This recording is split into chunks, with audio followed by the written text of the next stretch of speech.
Ըստ Հայաստանի Հանրապետության վիճակագրական կոմիտեի տվյալների 2024 թվականի դեկտեմբերի դրությամբ Հայաստանում գործել է 70,560 կազմակերպություն։ Գրանցված աշխատողների քանակը կազմել է 783,906, իսկ նրանց միջին ամսական աշխատավարձը 353,769 ՀՀ դրամ։ 1-ից 9 աշխատող ունեցող կազմակերպությունների թիվը 59,025 է, ինչը կազմում է կազմակերպությունների ընդհանուր թվի 84%։ Նշված կազմակերպություններում աշխատում է 148,472 մարդ, կամ աշխատողների ընդհանուր քանակի 19%։ 1-ից 9 աշխատող ունեցող կազմակերպություններում աշխատակիցների միջին թիվը 2,5 է, իսկ ամսական միջին աշխատավարձը 148,677 դրամ։ Հայաստանում գործող պետական կազմակերպությունների թիվը 3645 է, իսկ գրանցված աշխատողների քանակը 218,721, միջին ամսական աշխատավարձը կազմում է 314,226 դրամ։ Հայաստանում գործող ոչ պետական կազմակերպությունների թիվը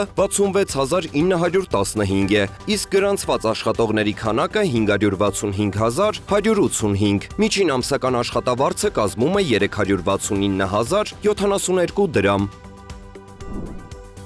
Եվրամիությունը միջոցներ է ձեռնարկել ի պատասխան պողպատի և ալյումինի ներմուծման ԱՄՆ նոր մաքսատուրքերի, որոնք ուժի մեջ են մտել մարտի 12-ին, նշվել է Եվրահանձնաժողովի հայտարարությունում։ Ինչպես նշվել է, Եվրոպական հանձնաժողովը սկսում է մի շարք հակաքայլեր՝ պաշտպանելու եվրոպական բիզնեսները, աշխատողներին և սպառողներին այս չարդարացված առևտրային սահմանափակումների ազդեցությունից։ Հանձնաժողովն ափսոսում է նման մաքսատուրքեր սահմանելու ԱՄՆ որոշման համար, դրանք համարելով անհիմն, անդրատլանտյան առևտուրը խաթարող և վնասակար բիզնեսի և սպառողների համար, ինչը հաճախ հանգեցնում է գների բարձրացման, նշվել է հայտարարությունում։ Ընդհանուր առմամբ ԵՄ հակաքայլերը կարող են տարածվել մինչև 26 միլիարդ եվրո արժողությամբ ԱՄՆ արտահանումների վրա, ինչը համապատասխանում է ԱՄՆ մաքսատուրքերի տնտեսական ընդգրկմանը։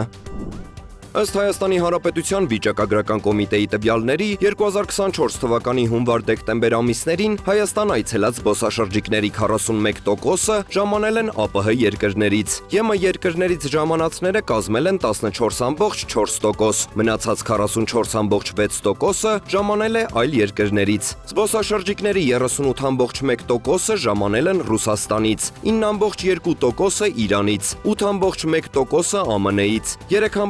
3,3%-ը Ֆրանսիայից, 3%-ը Գերմանիայից, 2,2%-ը Վրաստանից, 1,7%-ը Իտալիայից, 1%-ը Ուկրաինայից, Նիդերլանդներից և Կանադայից 0,5%։ Զբոսաշրջիկների 17,3%-ը այցելել է գործնական նպատակներով, 77,3%-ը հանգստի և ժամանցի, 2,5%-ը բուժման, 0,5%-ը կրթության և 2,5%-ը ժամանել է այլ նպատակներով։